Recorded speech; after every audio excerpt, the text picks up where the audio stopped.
Alright guys, nagtapon tayo ng basura. Mga alas 9, alas 10 na ng gabi. Nagtapon tayo ng basura. Ito, nagtapon tayo ng basura, 2 piraso. Naabutan natin yung mga kapitbahay natin. Si Madam, ang sir. Madam! Boss! Apat na channel pupuntahan natin dito. Facebook, YouTube, Instagram. Facebook. Baka may shoutout kayo sa mga kamag-anak din sa abroad. Ganyan din ang trabaho ko. Kailan nag-sideline po ako nagbablog. Kami kumukuha dyan kay Calvo sa may speaker, oh. Yung dyan, oh. Tapos dyan sa may kanto na yan, kami kumukuha din doon. Tapos dyan, tuwing hapon, kami yung punong-puno lagi. 2 sidecar dala namin. Minsan ang driver ko, yung anak ko, driver doon sa ina. Kaya nagtatapon naman kasi ako ng basura. Kasi hinahanap ko sila, siraan daw, tumawag sa akin. Naabutan ko naman kayo habang nagas ng kalakal, na-content ko na. Right? Oy, boss! Hindi pa yata kayo nakapalo sa akin, kapitbahay kita. Hindi pa kayo nakapalo sa akin, halos kapitbahay lang kita sa isang kanto na ganun. Paano ba nangyari? Hindi ba alam na nagbablog na ako? Oo, nagbablog na tayo. Malay mo, surtihin tayo. Magkaroon tayo ng maraming ayuda. O, di ba? Guys, ito, kapitbahay lang namin halos to. Yung kumukuha ng plastic sa amin, sila din yung hinahakutan. Boss, ano yung hakot siya? 3 araw, 1 linggo? Tuwing hakot ni Rivera? 2 linggo. Tuwing 2 linggo? Guys, tuwing 2 linggo daw. Sa amin naman guys, dati hinakot yung karton, tapos plastic na lang kasi nagde-deliver na nga kami ng karton, di ba? Madam, ay sir, boss, saan kayo nagbebenta niyan?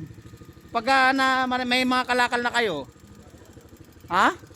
Ay, dun sa Carpel. Di ba nagkikita, nagde-deliver din kami doon? Tuwing linggo kayo, 4 na araw, ganon? Sumakap kayo. Doon sa may pangit naman doon, Gcash doon bank account doon Oo. Mas mahirap doon, hindi naman cash to cash doon. Dati din kami nagbebenta doon sa may Sumakap, papuntang Kapitan Pepe. Doon kami nagbebenta, kaso Gcash account. Kaya inayawan namin, kailangan lagi ang cash para may panggastos araw-araw. Tapos pupunta ka pa sa bangko, di ba? Napakahirap.